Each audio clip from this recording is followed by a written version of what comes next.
সিরাত শুধুমাত্র একটা গল্প নয়। সিরাত মানে একটা গল্প না, একটা হিস্ট্রি না। সিরাত মানে একটা সুন্নাহ, সিরাত মানে একটা আদর্শ। সিরাত নবী সাল্লাল্লাহু আলাইহি ওয়াসাল্লাম পবিত্র জীবনী, যা আমাদেরকে দেখিয়ে দিবে, প্র্যাকটিক্যালি দেখাবে, তাত্ত্বিকভাবে না, প্র্যাকটিক্যালি দেখাবে, তাত্ত্বিকভাবে না, যে কিভাবে আল্লাহর জমিনে দিন কায়েম করতে হয়। একটু কথাগুলো ধরার চেষ্টা করি। সিরাত আমাদেরকে তাত্ত্বিকভাবে নয়, বরং প্র্যাকটিক্যালি দেখাবে কিভাবে আল্লাহর জমিনে দিন কায়েম করতে হয়, প্রতিষ্ঠা করতে হয়। সিরাত আমাদেরকে দেখাবে কিভাবে আইয়ামে জাহিলিয়াতের মতো একটা সমাজকে পরিবর্তন করে ফেলা যায়। তার আগে আমরা একটু জানবো আইয়ামে জাহিলিয়াতে কি সমস্যা ছিল, কেন ওই যুগটাকে আমরা জাহিলিয়াত বলি। এক, ওই যুগে পুরো বিশ্বব্যাপী শিরক ছিল। আমরা মনে করি আরবের মধ্যেই শুধু শিরক ছিল, না। তখন ভারতবর্ষের মধ্যেও 300 কোটি দেবদেবীর পূজা হতো ওই সময়টাতে। 1450 বছর আগের কথা বলছি, তারও আগের কথা বলছি। পার্সিয়ান সভ্যতায় তখন তাদেরকে মাজুস বলা হতো, তারা অগ্নি পূজা করত। এই যে রোমান এম্পায়ার যারা, ওরাও ট্রিনিটিতে বিশ্বাস করত, 3 খোদায়। আর ইহুদি যারা, ওরাও তাদের ধর্মকে বিকৃত করেছিল। ওজায়ের আলাইহিস সালামকে তারা আল্লাহর সন্তান মনে করতো, নাউযুবিল্লাহ। এক কথায় প্রত্যেকটা সেক্টরেই, কন্টিনেন্টের মধ্যেই শিরক ছিল মূল পাপ। আর আরবের মধ্যে তো তারা কাবা ঘরের মধ্যেই প্রায় 360টা মূর্তি স্থাপন করেছিল। তাহলে মূল সমস্যা কি ছিল আইয়ামে জাহিলিয়াতের? সবাই একটু বলার চেষ্টা করি। এখন এই পয়েন্টটা ধরে আপনি পুরো বিশ্বটাকে আজকে মেলাবেন। বিশ্ব মেলানোর আগে আপনি আপনার এলাকাটাকে মেলাবেন, জেলাকে মেলাবেন, রাষ্ট্রকে মেলাবেন, তারপর বিশ্বে যাবেন। দেখবেন কয়েকটা মৌলিক ক্ষেত্র, শিক্ষা, সংস্কৃতি, অর্থনীতি, রাজনীতি এবং আপনার ধর্মীয় অঙ্গন, এই 5টা মৌলিক বিভাগে আপনার এলাকায়, আপনার জেলায়, আপনার রাষ্ট্রে এবং পুরো গ্লোবালি শিরকের সয়লাভ আছে কি নাই। এইটা যদি আইডেন্টিফাই আপনি করতে না পারেন, তাহলে প্রবলেম তো ধরতে পারছেন না। প্রবলেম না ধরলে সলিউশনে যাবেন কিভাবে? যখন আমরা সলিউশনের কথা আলোচনা করব, যে উপায় কি, কিভাবে কায়েম করব, তার আগে তো আমাকে ফাইন্ড আউট করতে হবে যে প্রবলেমগুলো কি কি। তাহলে আমরা কি এই বিষয়টা বুঝতে পারলাম যে ওই সময়ে যেমন শিরক ছিল, এটা এই বিশ্বেও তার চেয়েও বড় স্কেলে শিরকটা কিন্তু এখনও আছে। এটা আপনারা যদি একটু ঘাটাঘাটি করেন তাহলে বুঝবেন। আমার কাছে সময় বেশি নাই, আমি ডিপে যাচ্ছি না। সেকেন্ড প্রবলেমটা ছিল রিবা, সুদ ভিত্তিক অর্থ ব্যবস্থা। আইয়ামে জাহিলিয়াতের সেকেন্ড বিগেস্ট প্রবলেম ছিল সুদ ভিত্তিক অর্থ ব্যবস্থা। এখনকার বিশ্বে বলেন নাই? 3টা অপশন নাই, আছে, সঠিক উত্তরে টিক চিহ্ন দিন। নাই, আছে, অনেক বেশি আছে, কোনোটাই নয়, অনেক বেশি। আমাদের এখানে সবচেয়ে বিচক্ষণ এবং তাকওয়াবান ব্যক্তিকে যদি আপনি এখন বাংলাদেশের প্রধান উপদেষ্টা বানায় দেন, তিনি সুদের বাইরে কোনো ব্যাংকিং সিস্টেম এখন ইনস্ট্যান্ট চালু করতে পারবেন না, যতক্ষণ না ওই যে দাজ্জালীয় মোরল শক্তির গোড়ায় আপনি আঘাত না করছেন, ততক্ষণ পর্যন্ত আপনি রিবা বিহীন একটা ব্যাংকিং সিস্টেম সারা বিশ্বকে দিতে পারবেন না। অনেকে বলে আমরা নাকি কিছু কিছু ভবিষ্যৎবাণী করি। আসলে আমরা বর্তমান নিয়ে কথা বলি, বর্তমান সম্পর্কে তাদের জ্ঞানের ঘাটতির কারণে এটাকে ভবিষ্যৎ বলে মনে হয় অনেকের। এই ডলার বেসড যে ব্যাংকিং সিস্টেমটা আছে, ইনশাআল্লাহ আযজা ওয়া জাল, ইনশাআল্লাহ তাআলা অচিরেই এই ডলার বেসড ব্যাংকিং সিস্টেমটা পড়ে যাবে ইনশাআল্লাহ। দেখেন, আপনারা দেখতে থাকেন কি হয়। তো পড়ে গিয়ে যে রাতারাতি আবার ইসলামিক ব্যাংকিং আসবে এমনটা মনে হচ্ছে না। হয়তোবা সেই জায়গা দখল করবে ইসরায়েলের অর্থ ব্যবস্থা। হয়তোবা কোন একটা রাষ্ট্রের আধিপত্যকে দমন করতে হলে ওই রাষ্ট্রের অর্থনৈতিক ভিত্তিকে নষ্ট করতে হয়। এর আগে ব্রিটেনের ব্যাংক সারা বিশ্বকে শাসন করেছিল, ডলার এসে সেটাকে রিপ্লেস করেছে। এখন ডলারকেও রিপ্লেস করবে কিছু না কিছু। সেটা হয়তো বা কাগজের টাকা নাও হতে পারে, সেটা হতে পারে ক্রিপ্টোকারেন্সি বা ইলেকট্রনিক মানি। কয়দিন আগে আপনারা একটা কথা শুনেছিলেন না, যে আমরা ক্যাশলেস সোসাইটি চালু করতে চাই? একজন বলেছিলেন তো, গত গভর্নমেন্টের একজন, শুনেন নাই? ক্যাশলেস সোসাইটির মধ্যে এই শুভঙ্করের ফাঁকিটা ছিল। এটা অত পুরো ইলেকট্রনিক একটা সিস্টেম, যেটার সম্পত্তির কোনো সিকিউরিটি নাই। যাই হোক, ওটা ওই আলোচনা যাচ্ছি না। আমাদের অর্থনীতি সংক্রান্ত অনেক বই বাজারে এখন এসেছে, আপনারা পড়তে পারেন। তো মূল কথাটা হচ্ছে রিবা বেসড যে ইকোনমিক সিস্টেম, এটা আইয়ামে জাহিলিয়াতের সুন্নত, এটা নতুন কোনো সুন্নত নয়। তৃতীয় সমস্যা মাদক দ্রব্যের সমস্যা ছিল। এই সমস্যাটা এখন আপনারা দেখতে পাচ্ছেন, শুধু মাদক না, পুরো নৈতিক অবক্ষয়। বিশ্ব এমন কোনো যুগ আজ পর্যন্ত দেখে নাই যেখানে জিনাটাকে শুটিং করে একটা ইন্ডাস্ট্রি বানানো হয়। এমন কোনো বিশ্ব আজ পর্যন্ত আসে নাই বিশ্ববাসীর সামনে, এমন কোনো সময় বিশ্ববাসীর সামনে আসেনি মহাকালের ইতিহাসে যে জিনা নোংরা একটা কাজকে শ্যুট করে এটাকে শিল্পের আকৃতি দিয়ে সবার ঘরে ঘরে পৌঁছে দেওয়া হয় ইন্টারনেটের মাধ্যমে। এটাকে আমার ইন্ডাস্ট্রির নাম দেওয়া হয়, তারা বলে এটাকে পর্ন ইন্ডাস্ট্রি। এবং সেখানকার যারা অ্যাক্টিং করে ওদেরকে বলা হয় পর্ন স্টার, তারকা। তারা না, তারা উপাধি দিয়েছেন তারা। লা হাওলা ওয়ালা কুওয়াতা ইল্লা বিল্লাহিল আলিয়্যিল আযীম। ভূমিকম্প আসার এগুলো হচ্ছে কারণ, আসলে জিনা, মাদক, বাদ্যযন্ত্র, গান বাজনা ইত্যাদি। তো এখন শুধু মাদকে সীমাবদ্ধ নাই, বরং মাদক, জিনা, ব্যভিচার, পরকীয়া, আপনার এই লালন তত্ত্ব, হ্যাঁ, সংস্কৃতির দোহাই পেরে বিভিন্নভাবে আমাদেরকে ওই নৈতিক অবক্ষয়ের জায়গাটায় নিয়ে আসা হয়েছে। এটা আইয়ামে জাহিলিয়াতের সুন্নাত, এটা নতুন কোনো সুন্নাত না। 4, ওই সময় নারী জাতির একেবারে অবমূল্যায়ন করা হতো, যেটা আপনারা অনেকেই জানেন। এখন কি নারী জাতির সাথে খুব বেশি সম্মান দিয়ে কথা বলা হয় তাই মনে হয় আমাদের? এখনই কি আমরা নারীকে সেই সম্মান আদৌ দিতে পেরেছি? আসলে পারি নাই। আমরা কর্পোরেট যে ওয়ার্ল্ডটা আছে আমাদের, এই ভিজুয়াল ওয়ার্ল্ডের পিছনে একটা কর্পোরেট ওয়ার্ল্ড আছে, যেটা তাদের স্বার্থ আর টাকা ছাড়া কিছুই বোঝে না।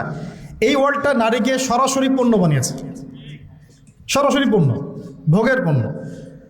আপনি ইসলামিকভাবে যদি আপনি দুজন নারীর মধ্যে ইনসাফ করেন, এটাকে তারা সারা ওয়ার্ল্ডের চোখে, সমাজের চোখে খারাপভাবে উপস্থাপন করবে।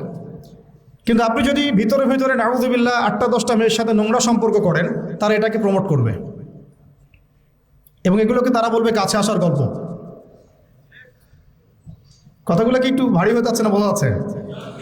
আচ্ছা, তো প্রিয় ভাইয়েরা, নারীর সেই সম্মান এখন পর্যন্ত ওইভাবে আমরা দিতে পারি নাই। কোনো কোনো ক্ষেত্রে আমরা আমাদেরকেও দোষ দিব, জি, আমাদেরকে আমরা দোষ দিব, কারণ আমরাও কোনো কোনো ক্ষেত্রে আমাদের মেয়েদেরকে আয়েশা রাদিয়াল্লাহু আনহার মতো মানুষ করতে পারি নাই। আপনি আমাকে বলেন যে আপনার একটা মেয়ে আছে, আপনি তাকে মুহাদ্দিসা বানাতে চান, কতগুলো অ্যাভেলেবল প্রতিষ্ঠান আপনার সামনে আছে, কতগুলা, পরিবেশ, এনভায়রনমেন্ট সব কিছু মিলিয়ে। আমরা তাদের শিক্ষার ক্ষেত্রে, তাদের শিক্ষা, তাদের নিরাপত্তা, তাদের এই উম্মার খেদমতে তারাও যে আমাদের সাথে অংশগ্রহণ করবে, এই ক্ষেত্রটাতে আমরা কতটুকু এগোতে পেরেছি, এটাও কিন্তু ভাবতে হবে। আত্মসমালোচনা ব্যাপারটা এমন যে আয়নার সামনে দাঁড়ানো, যে আমার চেহারায় কী কী ত্রুটি আছে আমাকে দেখতে হবে এবং খোলা মনে দেখতে হবে। আল্লাহ পাক আমাদেরকে বোঝার তৌফিক দান করেন। 5 নম্বর সমস্যাটা ছিল যে গোত্রীয় হানাহানি। গোত্রীয় একটা হানাহানি ওই সমাজে ছিল। যুদ্ধ বিগ্রহের বিস্তীর্ণ ইতিহাস আছে, এগুলো আপনারা রাহিকুল মাখতুম সহ, নবী রহমত, এছাড়া আরও যত কিতাব আছে। এই আমাদের জাকারিয়া মাসুদ ভাইয়ের তো কিতাব লিখেছেন একটা সিরাতের উপরে, তারপরে রহমতুল্লাহ আলামিন সহ অনেক কিতাব বাজারে পাওয়া যাচ্ছে। পড়লে বুঝবেন ওই সময়টায় গোত্রীয় হানাহানি প্রকট ছিল। এখন আমাদেরকে বলেন তো যে বর্তমান ওয়ার্ল্ডে এবং বৈশ্বিক প্রেক্ষাপটে হোক আর আঞ্চলিক প্রেক্ষাপটে হোক, গোত্রীয় হানাহানি আছে কি নাই? এটা বর্তমানে রাজনৈতিক রূপ নিয়েছে আর কি। এখন আমার কাছে একটা বিষয় খুব হাস্যকর লাগে। আমি অনলাইনে দেখছিলাম কয়েকজন ভাই এই জিহাদ শব্দটাকে খুব ক্রিটিসাইজ করছেন এবং শব্দটাকে ঘুরিয়ে ফিরিয়ে পশ্চিমাদের ভাষায় এটাকে জঙ্গিবাদ, সন্ত্রাসীবাদ এইসব শব্দ ইউজ করতেছেন আর কি। তা আপনাদেরকে দেখলে আমার আসলে মায়া লাগে। কাশ আল্লাহ পাক আপনাদেরকে একটু বুঝ দিত দিনের। গণতান্ত্রিকভাবে যখন আপনি রাস্তায় নামেন, মিছিল করেন, মিটিং করেন, লাঠিসোঁটা নিয়ে মারামারি করেন, মুসলিম কনফ্লিক্ট করেন, মুসলিমের হাতে মুসলিম মারা যাচ্ছে, তখন আপনি গণতান্ত্রিক শব্দ এটাকে জায়েজ করে নেন। অথচ কুফফারদের সাথে যখন মুসলিম মুজাহিদরা সরাসরি ব্যাটল ফিল্ডে থাকে, ওদেরকে আপনি জঙ্গি বলেন। কি চিন্তার কি দৈন্যতা! গণতান্ত্রিক একটা রাষ্ট্র মনে করেন বাংলাদেশ, এখানে ধরেন একটা সরকার আছে, একটা বিরোধী দল আছে, কথার কথা এক্সাম্পল এক্স ওয়াই। তো এক্সকে ক্ষমতা থেকে সরানোর জন্য ওয়াই মাঠে নেমেছে। এক্সও মুসলিম, ওয়াইও মুসলিম, কনফ্লিক্ট হলো, মারামারি হলো, এই দলের 50 জন মারা গেল, ওই দলের 100 জন। ফর এক্সাম্পল, একটা এক্সাম্পল দিচ্ছি, এটা ডেমোক্রেটিক সিস্টেমে তাদের কাছে জায়েজ, এটা গণতন্ত্রের ভাষা। কিন্তু সারা ওয়ার্ল্ডে গ্লোবালি যখন মুসলিমরা কুফারদের একেবারে গর্দান আঘাত করছে আল্লাহর হুকুমত কায়েম করার জন্য, ওইটাকে তারা বলছে সন্ত্রাসবাদ এবং জঙ্গিবাদ। নাউযুবিল্লাহ। আল্লাহর কসম, জঙ্গিবাদ বলে কোনো শব্দ নাই ইসলামে। এই জঙ্গি জুজুর ভয় দেখানো বন্ধ করেন। জঙ্গিবাদ বলে কোনো শব্দ না কোরআনে আছে না হাদিসে আছে। এসব পশ্চিমাদের থেকে ধার করা তন্ত্রমন্ত্র বন্ধ করেন। হ্যাঁ, এটা হতে পারে যে কিছু মানুষ ইসলামকে নিয়ে বাড়াবাড়ি করতে পারে, সেটা অন্য ইস্যু। প্রত্যেকটা ধর্মেই দেখা যায় কিছু কিছু ব্যক্তি থাকতে পারে যারা ওই ধর্মকে বিতর্কিত করার ব্যাপারে কাজ করে, অথবা এরাও অথবা পেইড এজেন্ট হতে পারে, আল্লাহ ভালো জানে। ষড়যন্ত্রের তো শেষ নাই। কিন্তু একজন মুসলিমের কোনো একটা নির্দিষ্ট অন্যায়কে আপনি যদি পুরো উম্মার ক্ষেত্রে আপনি লাগিয়ে দেন, এটা তো হলো না। আর যেটা একটা স্বতঃসিদ্ধ বিধান কোরআন এবং হাদিসের, যেটা ছাড়া দিন প্রতিষ্ঠা হবে না, শুধুমাত্র দাওয়াত দিয়ে হয় না, দাওয়াতের সাথে এটা লাগে, এটাকে যারা অস্বীকার করছেন এবং পশ্চিমা তন্ত্রমন্ত্র শব্দ ইউজ করছেন, তাদের জন্য আফসোস করা ছাড়া আমাদের কিছু করার নেই। কিন্তু আমরা ভয় করি যে আসলে আমাদের গায়ে আঘাতটা ওই ইহুদিরা, খ্রিস্টানরা, নাস্তিক মুরতাদরা যতটা না করে, আমাদের এই মডার্ন ভাইরা আমাদেরকে এত বেশি আঘাত করে। আমরা আপনাদেরকে বলবো যে আপনারা সালাফদের বইগুলো একটু পড়েন। সালাফদের সাথে তো আমাদের দেখা হবে কিয়ামতের মাঠে, তখন কি মুখ নিয়ে আপনারা দাঁড়াবেন এইটা চিন্তা করেন। আমাদের কিন্তু সবার সাথে দেখা হবে কিয়ামতের মাঠে ইনশাআল্লাহ, তাই না? দেখা তো হবে, তখন কি মুখটা নিয়ে তাদের সামনে দাঁড়াবেন এটা চিন্তা করেন। আল্লাহ পাক আমাদেরকে কথাগুলো বোঝার তৌফিক দান করেন। তো প্রিয় ভাইরা, আমি ওইদিকে আর যাচ্ছি না ডিপে। এখন মূল কথা হচ্ছে এই প্রবলেমগুলো নিমজ্জিত সমাজটাকে আমরা জাহিলিয়াত বলি, ঠিক আছে?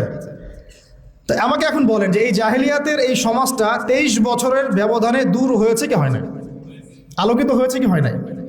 পুরোপুরি জাহিলিয়াতগুলোকে সরিয়ে একটা নতুন আলোকিত সমাজ নবী সাল্লাল্লাহু আলাইহি ওয়াসাল্লাম প্রতিষ্ঠা করেছেন না করেন নাই? এটা কি তাত্ত্বিক ছিল না প্র্যাকটিক্যাল ছিল? এখন আমাদের সামনে তাহলে প্রশ্ন আসলো কিভাবে? এই তো কিভাবে করলেন? প্রথমত একজন নবী দরকার ছিল, আল্লাহ পাক মনোনীত একজন বান্দা দরকার ছিল। এখন কি সেই নবী আছেন? নবীর জায়গায় তাহলে কারা কাজ করবেন? নবীদের উত্তরসূরি কারা? ওলামায়ে কেরাম। মাশাআল্লাহ। এখন ওলামায়ে কেরামদের মধ্যে যারা কাজ করছেন এইসব বিষয় নিয়ে, তাদের সাথে আপনাদের সবার সম্পর্ক আছে কিনা এটা খেয়াল রাখবেন। ওলামায়ে কেরামদের সাথে আপনাদের সম্পর্ক আছে কিনা, তাদের পর্যন্ত আপনারা রিচ করেন কিনা। নবী নাই, কোনো নবী আসবেন না, তাহলে এই পুরো দায়িত্বটা কাদের উপর বর্তায়? উম্মার উপরে, স্পেশালি ওলামায়ে কেরামদের উপরে। এই তো কথা। এখন আমরা যদি ওলামায়ে কেরাম হতে পারি তো আলহামদুলিল্লাহ, তখন আপনি সেই দায়িত্ব নেবেন, আপনি সেই দায়িত্বের একটা অংশ বহন করবেন। যদি আপনি ওলামায়ে কেরাম হতে না পারেন, অ্যাটলিস্ট আপনি তালেবে ইলম তো হবেন। বিশ্বাস করেন, আমি যদি এখন একজন করে আমরা কোরআন তেলাওয়াতটুকু ধরা শুরু করি, আমি আমার অভিজ্ঞতার আলোকে বলছি যে বেশিরভাগ উপস্থিত যারা আছেন তারা কোরআন তেলাওয়াত বিশুদ্ধ করে করতে পারবে না। তালেবে ইলমের শুধু একটা প্রাথমিক লেভেল বললাম, মক্তবের লেভেল, যে how to recite the glorious Quran মানে অথেন্টিকলি, এতটুকুই তারা পারবে না। কিন্তু সেদিন কায়েমের স্বপ্ন দেখছে, দিন নিয়ে কাজ করার ফিকির করছে। কোনো ক্ষেত্রে সে দায়ীও হয়ে আছে, কিন্তু তার বেস ঠিক নাই। তাহলে প্রিয় ভাই, ফ্যান্টাসি না, প্রথমে হচ্ছে আমাদের ওলামায়ে কেরামদের সাথে সম্পর্ক এবং তালেবে ইলম হয়ে যাওয়া। সবাই আজকে থেকে নিয়াত করি, সবাই তালেবে ইলম হয়ে যাবো ইনশাআল্লাহ। তালেবে ইলম মানে কি? জ্ঞানের ছাত্র। আজকে বাইতুল মুকাররমে যিনি খুতবা দিচ্ছেন, আমাদের শ্রদ্ধেয় ওস্তাদ, তিনিও নিজেকে বলেন যে আমি একজন জ্ঞানের ছাত্র।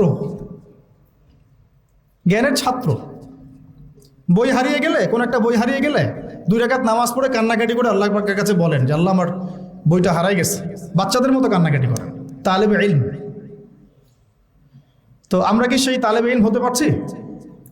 ভাই, আমি আঘাত করবো একটু আপনাদেরকে। আমরা কোরআন তেলাওয়াত করতে শিখছি না, অ্যারাবিক গ্রামার শিখছি না। অ্যারাবিক ভাষা না জানলে কোরআন শেখা যাবে না, বোঝা যায় না, একদমই যাবে না। আমরা হাদিস পড়া শিখছি না, আমরা উসুল শিখছি না, আকীদা শিখছি না, ফিকহের বই পড়ছি না। সবচেয়ে বড় কথা, ওলামায়ে কেরামদের আধ্যাত্মিক সোহবতে আমরা যাচ্ছি না। একটা বিচ্ছিন্ন জনগোষ্ঠী হয়ে কিন্তু দিন কায়েম করা যাবে না। ঠিক আছে, আমাদের কাছে মাঝে মাঝে একটু মানে ইসলামের বাইরে একটু স্মার্ট গন্ধটা বেশি ভালো লাগে আর কি। মনে হয় যে তারা একটু ব্যাকডেটেড, আমরা একটু স্মার্ট। জি না, বরং আমরাই ব্যাকডেটেড, তারাই স্মার্ট। যার কাছে কোরআন এবং সুন্নাহর গভীর জ্ঞান আছে না, তারাই স্মার্ট, আমরা কিন্তু ব্যাকডেটেড। তারা দস্তরখানায় খাওয়াকে চরম রকম গুরুত্ব দেন, আমার কাছে হয়তো এটা তেমন কোনো বিষয় না। তারা টুপি মাথায় দেওয়াটাকে অনেক গুরুত্ব দেন, আমার কাছে মনে হচ্ছে না দিলেও চলে। এই এই যে আস্তে আস্তে আস্তে আস্তে লিবারাল হতে থাকা, এক পর্যায়ে দেখা যায় মুসুল থেকে সরে গেছে। আমার কাছে মনে হয় যে দাড়ি না রাখলেও কোনো সমস্যা নেই, কিন্তু তারা দাড়ি না রাখলে তার চেহারা দিকে তাকাচ্ছেন না। তাদের দার্সে বসে আমরা কোনো বেয়াদবিমূলক একটা আচরণও করতে পারি না, কিন্তু দেখা যায় ওয়াজ মাহফিল বিভিন্ন জায়গায় মানে একটা আলোচনার কোনো পরিবেশই থাকে না। তো আদব, আখলাক, তাজকিয়া, এই তিনটা জিনিস, আদব, আখলাক, তাজকিয়া, এই তিনটা জিনিস ইলমের সাথে সম্পৃক্ত, এবং এই তিনটা জিনিস অর্জন হবে বরেণ্য আধ্যাত্মিকতা সম্পন্ন উলামায়ে কেরামদের আধ্যাত্মিক সোহবতে। আল্লাহ পাক আমাদেরকে বোঝার তৌফিক দান করুন। নবী সাল্লাল্লাহু আলাইহি ওয়াসাল্লাম নবী হওয়ার পরে এইভাবে দাওয়াতের কাজ শুরু করলেন ওহীর আলোকে। কিসের আলোকে? ওহীটা কি? কোরআন এবং সুন্নাহ, যেটা আল্লাহ পাকের পক্ষ থেকে নাজিল হয়েছে। এখন আপনি আমি দিন প্রতিষ্ঠা করতে চাচ্ছি নবীর সুন্নতে, নবীর তরিকায়, তাহলে আমাদেরকে ওহীর সাথে সম্পর্ক থাকতে হবে না? কোরআন এবং সুন্নাহর সাথে আমাদের সম্পর্ক না হলে এই আলোচনাগুলো বৃথা। নিয়াত করি যে কোরআন এবং সুন্নাহর সাথে আমরা সম্পর্ক করবো ইনশাআল্লাহ এবং শিখবো ইনশাআল্লাহ। আমরা হামাগুড়ি দিচ্ছি এখন ভাই, যে লেভেলে আমরা যেতে যাচ্ছি ওই লেভেলে যাওয়ার জন্য আমরা কেবল হামাগুড়ি দিচ্ছি, আমরা দাঁড়িয়ে হাঁটাও শিখিনি এখনো। ওটা প্রবলেমগুলো বলে বলে আপনাদের কনফিডেন্স আমি কমাতে চাচ্ছি না, কিন্তু আমরা কেবল হামাগুড়ি দিচ্ছি, হাতড়ে ফিরছি, অন্ধকারে পথ হাতড়ে ফিরছি। এই বেসিক জিনিসগুলো তাড়াতাড়ি ঠিক করে ফেলেন। এটা 30 বছর আগেই আমাদের এমন একটা জেনারেশন দরকার ছিল যারা এই বেসিক বেসগুলো অনেক স্ট্রং, তারা বড় করে চিন্তা করছে যে আল্লাহর জমিনে দিন কায়েম কেমনে করবো। তো এখন আমাদেরকে আবার ওই পিছন থেকে কথা বলতে হচ্ছে। আল্লাহ পাক আমাদের সবাইকে যেন দিনের গভীর জ্ঞান অর্জনের তৌফিক দান করেন। ইলম ছাড়া আমরা দিনের খেদমত করতে পারবো না। প্রত্যেকটা কাজের আগে ইলম লাগবে। প্রত্যেকটা দলিল আছে, কোরআন হাদিস থেকে কোটেশন দেওয়া যায়, সময় নাই, আমি এগুলো বলতে জাস্ট সামারি করে যাচ্ছি।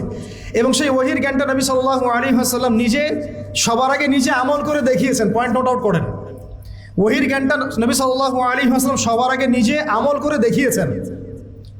আমরা কিছু জানলে মানুষকে আগে জানাতে চাই, নিজে আমল কম করি, আমল বাড়াতে হবে।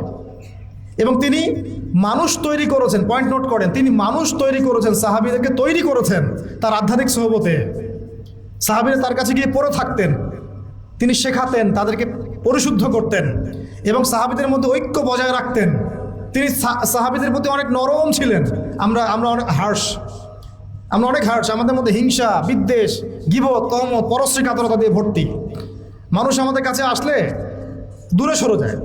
নবী সাল্লাল্লাহু আলাইহি ওয়াসাল্লামের কাছ থেকে মানুষ দূরে সরে গেলে ছুটে চলে আসতো, আবার কখন তাকে দেখব। তিনি ছিলেন মানুষের প্রতি নরম, সাহাবীদের প্রতি নরম, কোমল। সাহাবীদের মধ্যে কোনো ডিভাইডেশন কখনো হতে দেন নাই। আর আমাদের পুরো উম্মাই বিচ্ছিন্ন। এমনকি এগুলো বললে তো মানুষ নিতেই পারবে না। ওই ভিতরে যাওয়ার পরে আমরা চিনতে পেরেছিলাম যে কারা আমাদের আসলে বন্ধু, কারা আসলে আমাদের শত্রু। অবাক হলাম যে অনেক দাড়ি টুপিওয়ালা মানুষ যাদেরকে আমরা বন্ধু মনে করতাম, তারাই পিছন থেকে আমাদেরকে ছুরি মারছে। তো এই জন্যে আমাদের চেঞ্জ করতে হবে এই সংস্কৃতি। সবাই ভাই ভাই হয়ে যায়, আল্লাহ পাক তৌফিক দান করেন। সবাই নবীর সাহাবীদের মতো হয়ে যায়, আল্লাহ তৌফিক দান করেন। রুহামা বাইনাহুম হয়ে যায়, সমালোচনা করার দরকার নাই, সবার মধ্যে ভুল আছে। আবু তো আদনান ভাই যদি 100টা থাকে, আপনারও হয়তো 90টা আছে। আপনার 90টা থাকলে ভাইয়েরও হয়তো 80টা আছে। বের করতে থাকলে কেউ বাদ যাবে না। এইভাবে চিন্তা করতে থাকলে আমরা এখন বাংলাদেশে এই অবস্থায় যে ক্রিটিক্যাল একটা সিচুয়েশন চলছে, আমরা কিন্তু একদম বিচ্ছিন্ন হয়ে যাব জাতি থেকে। আপাতত আমাদের হৃদ্যতার ব্যাপারটা খুব ফোকাস মানে জোর দেওয়া উচিত। আমরা আকীদা, আমল, মানহাজের ব্যাপারে কোনো ছাড় দিব না, কিন্তু হৃদ্যতার ব্যাপারে যেন আমরা উদার হই, এটা খুব জরুরি। আমরা নিজেদের মধ্যে এই ডিভাইডেশনগুলোকে কমানোর চেষ্টা করি। ভাই মাফ করে দিই, ছেড়ে দেই মন থেকে। ঠিক আছে, এক ভাই না হয় নেগেটিভ কিছু বলছে, বাদ দেন, ছেড়ে দেন, রিপ্লাই দেওয়ার দরকার নেই। একসময় তার বুঝ আসলে সে নিজেই লজ্জিত হবে। তার বুঝ যখন আসবে সে নিজেই লজ্জিত হবে। তো আমাদের দরকার একটা প্ল্যাটফর্ম। নবী সাল্লাল্লাহু আলাইহি ওয়াসাল্লাম আমাদেরকে সুন্নাহ দিয়ে গেছেন, তিনি নিজে সামনে থেকে লিড দিয়েছেন। এই দেখেন, এখানে একটা ব্যাপার, উম্মার জন্য কিছু করতে চাইলে সামনে আসতে হবে ভাই, লুকায় থাকা যাবে না।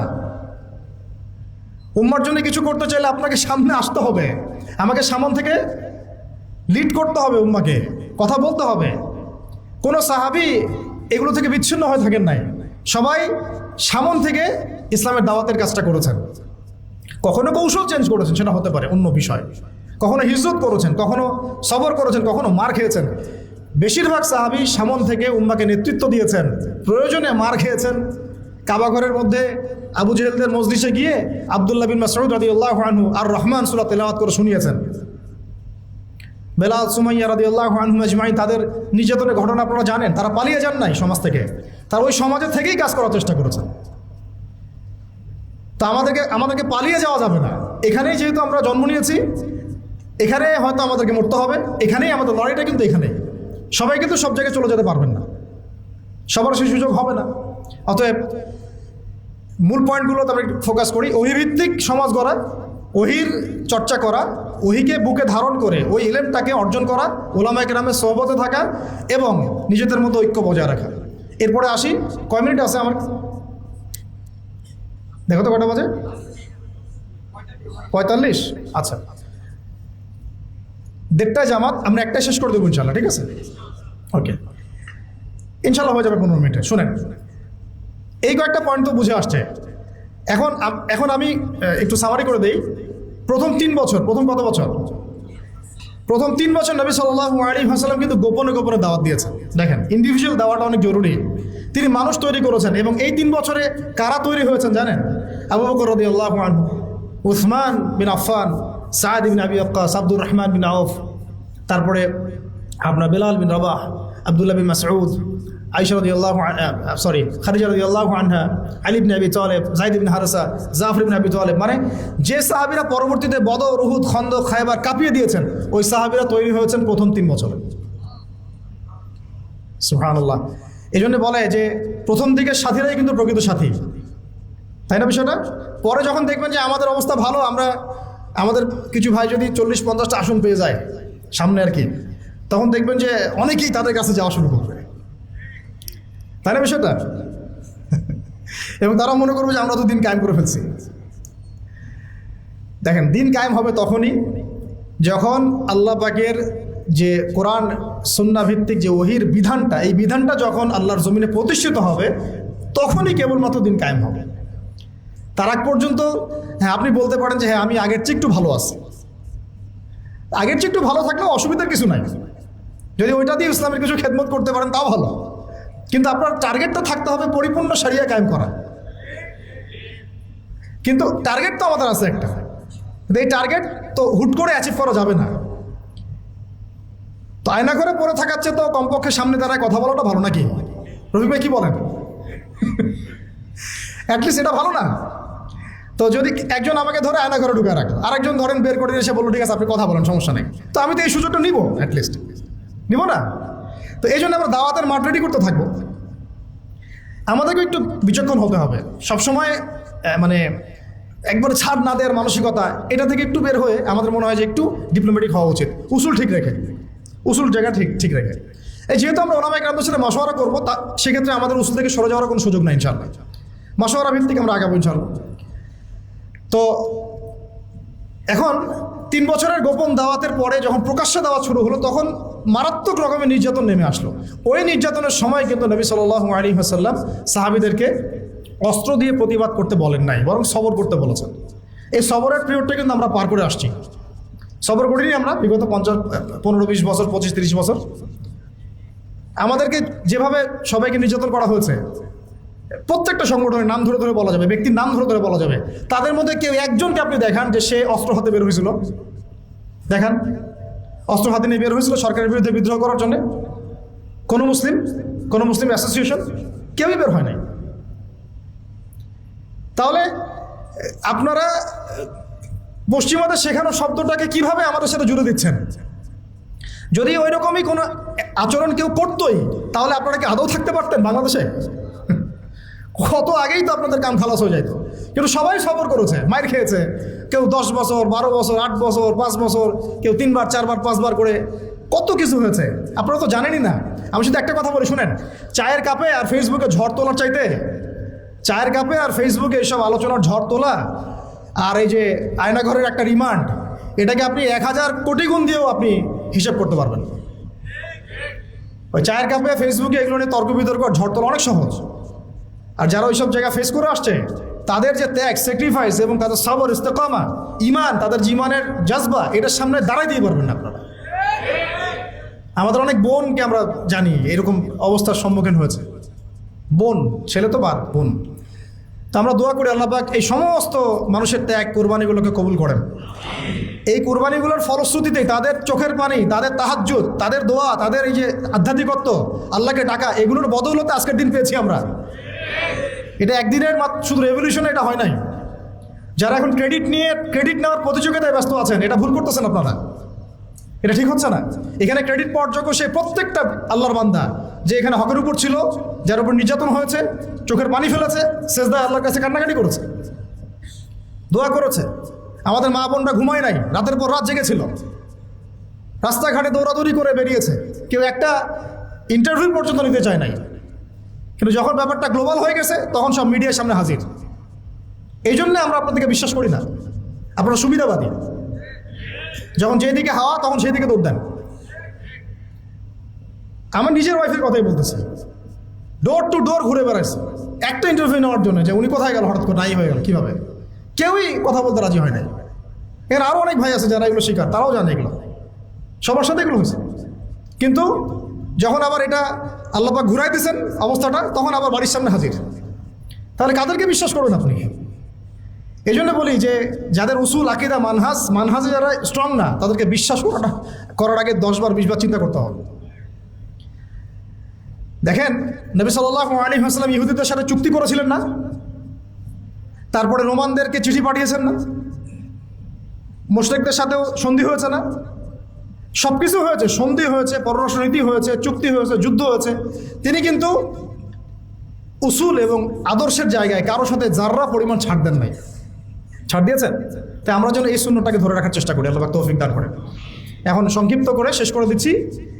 এই যে দাওয়াতটা প্রকাশ্য রূপ লাভ করলো, তখন সবরটা ছিল বেশি ইম্পর্টেন্ট। এবং সবর করতে করতে করতে সাহাবীরা কি বলেছিলেন জানেন?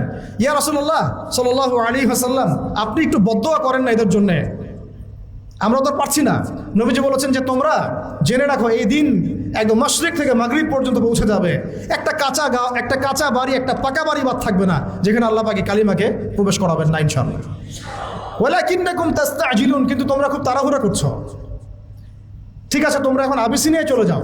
যদি দেখা যায় কখনো এমন একটা পরিবেশ যে আপনার এলাকায় দিন পালনের কোনো পরিবেশই নাই, তখন আবিসিনিয়ার সুন্নত আছে আমাদের সামনে, সেখানে হিজরতের সুন্নত আছে। তারপরে নবী সাল্লাল্লাহু আলাইহি ওয়াসাল্লামকে 3 বছর সাহাবীদেরকে সহ বয়কট করা হয়েছে শিয়ারে আবু তলেবে। গাছের ছালপাতা খেয়ে দেখেছেন, তবুও আদর্শের সাথে আপোষ করেন নাই। সাহাবীদেরকে চোখের সামনে তিনি শহীদ হতে দেখেছেন মক্কায়, তারপরেও তিনি আদর্শের সাথে আপোষ করেন নাই, কিন্তু তাদেরকে তিনি অস্ত্র দিয়ে আঘাতও করেন নাই। কিন্তু এরপর যখন আল্লাহ রাব্বুল আলামিন তায়েফের পরে যখন তায়েফবাসী কবুল করলো না, মিরাজ হয়ে গেল, এরপরে নবী যখন সাল্লাল্লাহু আলাইহি ওয়াসাল্লাম মদিনার সেই যে যুবকদেরকে দাওয়াত দিলেন, আমরা যুবক ভাইরা ভালো করে শুনেন, এই যুবকদের হাতে ইসলাম পরিবর্তন হয়েছে। মানে পরিবর্তন বলতে বোঝাচ্ছি টেবিলটা উল্টে গেছে আর কি, যুবকদের হাতেই। এই 6 জন যুবক যাদের নেতৃত্ব দিচ্ছেন সাআদ বিন যুরারা রাদিয়াল্লাহু আনহু, তারা এসে ইসলাম কবুল করলেন ইয়াসরিব থেকে। তারপরে পরের বছর 12 জন, তারপরের বছর এই যে 75 জন। এই যে একটা বিশাল দাওয়াতের ক্ষেত্র তৈরি হলো মদিনায়।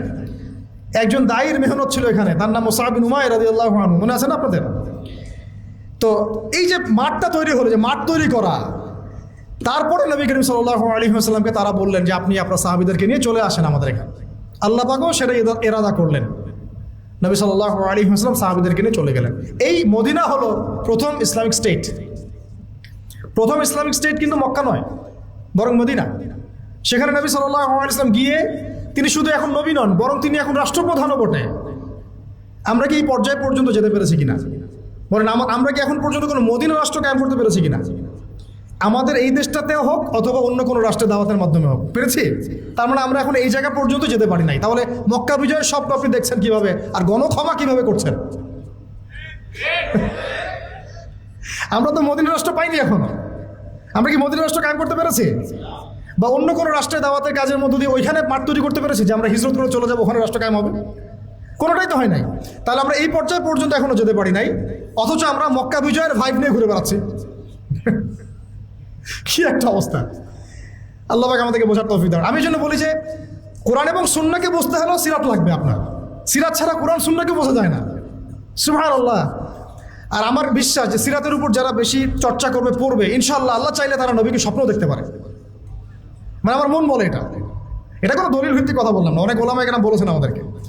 আমি জিজ্ঞাসা করেছিলাম যে ওস্তাদ, আমাদের নবী সাল্লাল্লাহু আলাইহি ওয়াসাল্লামকে স্বপ্ন দেখার কোনো খাস আমল আছে নাকি? তো কেউ তেমন কোনো খাস আমল বলতে পারে না। একজন ওস্তাদ খালি বললেন যে রাত্রে ঘুমানোর সময় অ্যাটলিস্ট 10 পৃষ্ঠা সিরাত পড়ে ঘুমাও, দেখে কি হয়। তার মানে উনি হয়তো দেখেছেন, কিন্তু বলেন না। সিরাত ছাড়া ভাই আমরা দিন প্রতিষ্ঠার প্যাটার্নগুলো বুঝবো না। প্রত্যেকটা কাজের একটা প্যাটার্ন থাকে, একটা পদ্ধতি থাকে। অজু করার একটা সিস্টেম আছে, নামাজের একটা নিয়ম আছে, দিন প্রতিষ্ঠারও নিয়ম আছে। এখন দেখেন দাওয়াতের মধ্য দিয়ে মদিনা রাষ্ট্র কায়েম হয়ে গেল। ওখানে কিন্তু নবীজি এখন শুধুমাত্র নবী নন, তিনি নবীও বটে, রাষ্ট্রপ্রধানও বটে, তাদের আমিরও বটে। তাহলে এখানে আমির হলো নবী, রাষ্ট্রপ্রধান এবং আমির, ইমারা হয়ে গেল ইমারা, এবং জামা হলো একটা জামা। বুঝতে পারছি কি?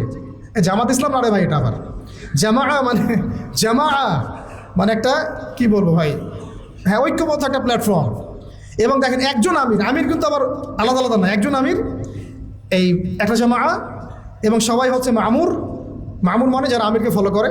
এখানে আছে সাম ওয়া তোয়া, মানে নবী যা বলবেন তারা শুনবেন এবং আনুগত্য করবেন। এইরকম একটা সিস্টেম কিন্তু আমরা এখন আমাদের দেশে করতে পারি নাই। সবাই আলাদা আলাদাভাবে কাজ করতেছি, ঠিক আছে, কাজ হতে থাক, কিন্তু সমন্বয় জরুরি। সমন্বয় না হলে বৃহত্তর ঐক্য হবে না। আর বৃহত্তর ঐক্যের জায়গাটাতে আমাদেরকে একটু ছাড় দিতে হবে, একটু হলেও ছাড় দিতে হবে। কারণ এখন তো আর সাহাবিদের যুগ না রে ভাই। সাহাবিরা যেভাবে সব শক্তভাবে পালন করতেন, আমল করতেন, এরকম মানুষ এখন নাই তো। আর আপনি যদি ওই যে হামিম যদি আমাকে বলে যে ভাই আপনার মধ্যে সাহাবিদের সব খাসলত পাওয়া যাচ্ছে না, যাবে না, এটাই তো স্বাভাবিক। কারণ আমরা তো সাহাবিদের যুগ থেকে 1400 বছর পরের মানুষ। এই হাদিসটা আপনারা জানেন কিনা, মাঝখানে অনেক লম্বা হয়ে যাচ্ছে কিনা, এই ফয়জুল কালাম বইয়ের মধ্যে আছে। নবীজি বলেছেন সাল্লাল্লাহু আলাইহি ওয়াসাল্লাম যে তোমরা এমন একটা যুগে আছো আমার সাহাবীরা, শুনেন, তোমরা এমন একটা যুগে আছো হে আমার সাহাবীরা, তোমরা যদি ইসলামের 1/10 ছেড়ে দাও তোমরা ধ্বংস হয়ে যাবে। কিন্তু তোমাদের পরে এমন একটা যুগ আসবে যে যুগে যদি কেউ ইসলামের 1/10 উপরেও থাকে সে সফল হয়ে যাবে। মানে আমরা তো এখন ওই যুগে আছি। 10% ধরে রাখতে পারলেও ইনশাল্লাহ আপনি সফল হবেন।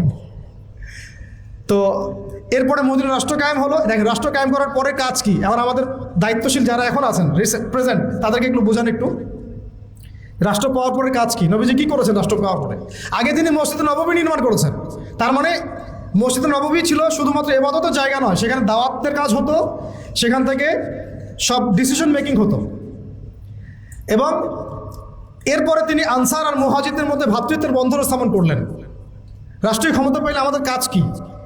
আধ্যাত্মিক পরিবেশ তৈরি করা, দ্বীনি ইলমের পরিবেশ তৈরি করা, দাওয়াতের পরিবেশ তৈরি করা, এবং উম্মার এই জাতির মধ্যে ঐক্য নিয়ে আসা। আমরা তো কি করতেছি? সংবিধান সংস্কার করতেছি।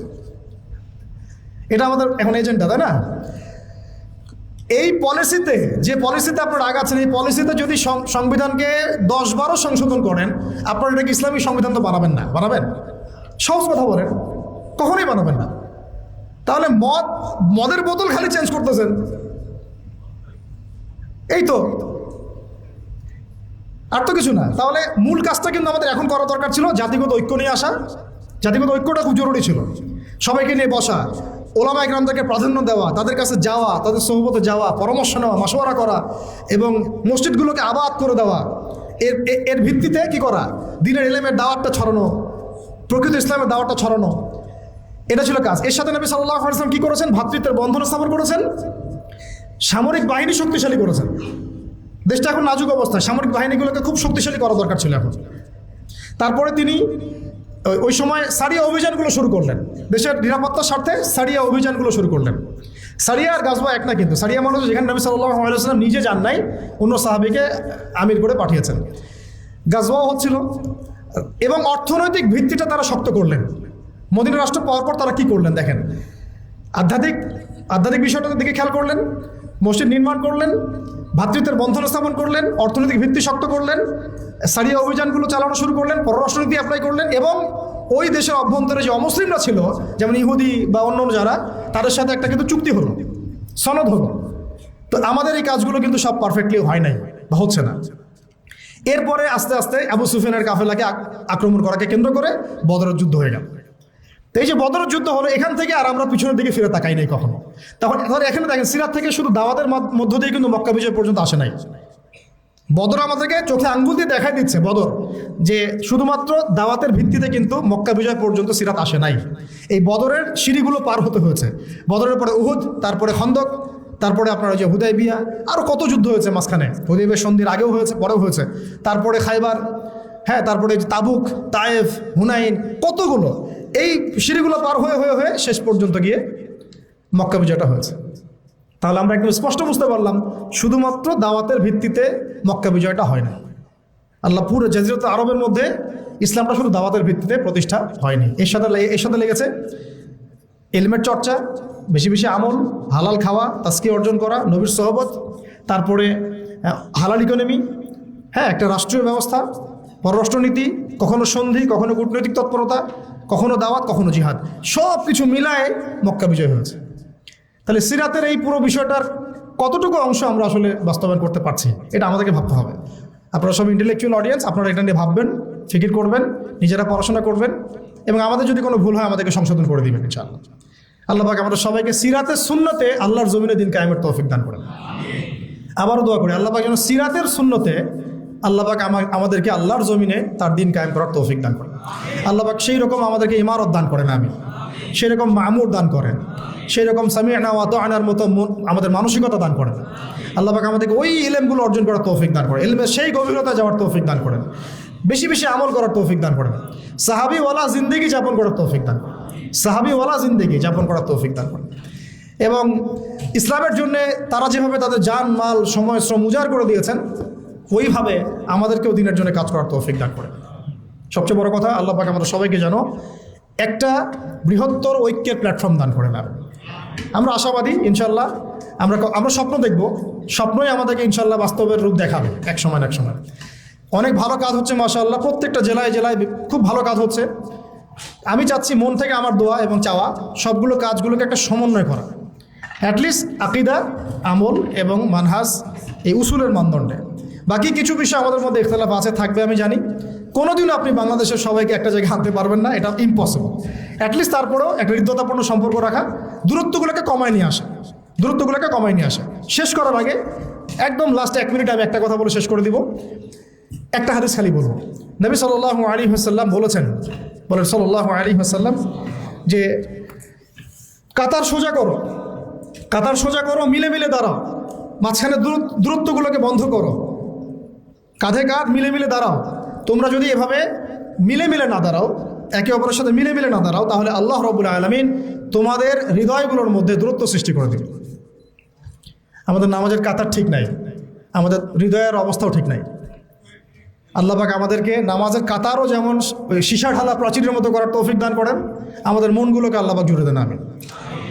আমি একটা দোয়া করছি, আপনারা আমিন বলবেন। আল্লাহুম্মা আল্লিফ বাইনা কুলুবিনা, আমিন। ওয়া আসলিহ যাতা বাইনানা ওয়াহদিনা সুবুলাস সালাম ওয়া নাজ্জিনা মিনাজ যুলুমাতি ইলান নূর ওয়া জান্নিবনা আল ফাওয়াহিশা মা যাহারা মিনহা ওয়া মা বাতান।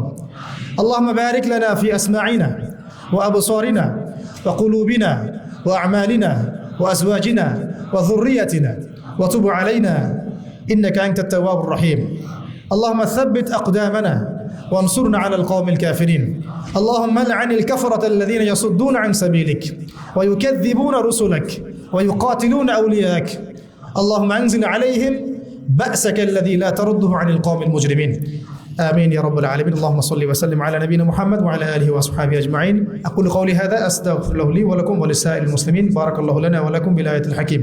إنه تعالى جواد كريم والرؤوف الرحيم. سبحانك اللهم وبحمدك أشهد أن لا إله إلا أنت أستغفرك وأتوب إليك. السلام عليكم ورحمة الله وبركاته.